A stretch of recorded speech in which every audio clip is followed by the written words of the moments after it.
Hey guys! Nandito po tayo ngayon sa UST. Samahan niyo po ako dahil magiging speaker po tayo sa PCNE.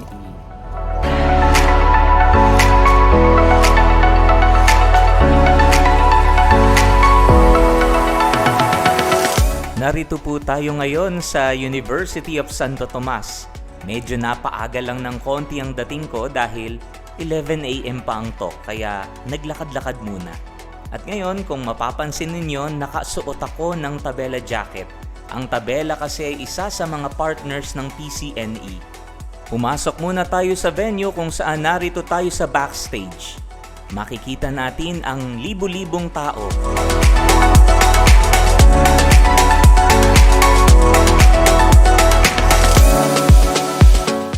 Napaka-bless rin natin dahil nakita natin na naroroon ang official replica ng Nazareno sa Quiapo upang maitanghal sa publiko. At naroroon rin si Yana bilang field reporter at Tabela PH ambassador. Siyempre, nag-picture-picture muna kami. Ang tema nga pala ngayong PCNE ay Salya. Let us cross to the other side. Coming from Mark chapter 4 verse 35. Siyempre, pagkatapos ay naglakad-lakad muli tayo. Medyo kinakabahan sa magiging talk dahil ito ang first talk engagement ko outside the Diocese of Malolos. Umupo muna tayo at kumain sumandali. Ang kinain natin ngayon ay isang binili ko sa food booth sa UST, isang fries at isang tubig. Habang kumakain, medyo napapaisip na may halong kaba. Habang nagpe-prepare, nakita ko ang ilang estudyanteng dumadaan. Yung iba busy, yung iba may hinahabol, yung iba ay nag-uusap-usap.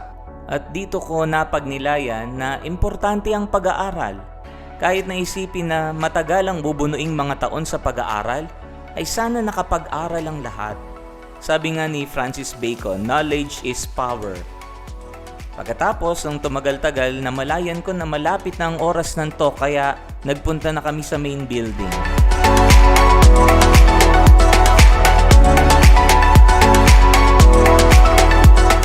Hey guys, nandito tayo sa Tiger. Pag UST, Tiger ang nakikita. Tiger ang icon nila. Bakit ba Tiger ang icon sa UST? Ito yung main building ng UST. Kung mapapansin nyo, may mga gap. Earthquake proof siya dahil kung sakali mang mag-earthquake, magsha-shake lang siya. Matagal na tong building na to. A century old building. So, maganda yung structure na maintain pa rin nila. At kung makikita ninyo guys, sa taas ng malaking orasan ay may tatlong estatwa. This tree signifies three theological virtues of faith, hope, and love. Siyempre, nagpicture din tayo dito.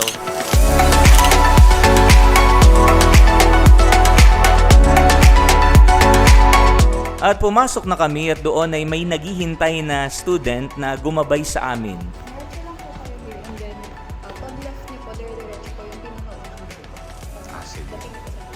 Okay.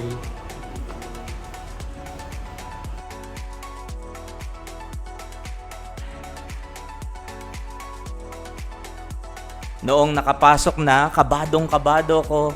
Ang daming tao, may mga madre, seminarians, at may bishop pa nga na makikinig sa talk.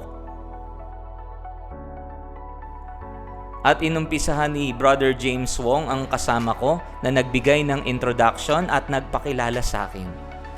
At nung ako na ang sumalang, ay nagdasal ako sa Holy Spirit na ako ay magabayan.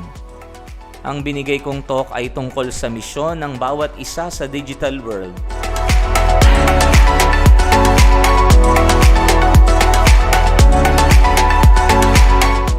Ito ay patungkol sa mga issues na hinaharap natin ngayon, katulad na lamang ng fake news, at papaano tayo makakatugon dito. Sa bandang huli ay binigyan ko sila ng hamon na kung merong mga naglipana na social media influencer sa bansa, ay sana maging Catholic influencer rin tayo. Sana ay maipahayag natin si Kristo sa ibang tao. At pagkatapos nga ng talk, nabigyan tayo ng certificate. Hey guys, ngayon pauwi na kami at meron tayong certificate dahil naging speaker tayo sa PCNE Talk. Maraming salamat po. God bless. Hey guys, salamat po at sasamahan niyo ako sa vlog na ito. Muli po sa susunod na pagkikita at sa susunod na vlog. Maraming salamat po.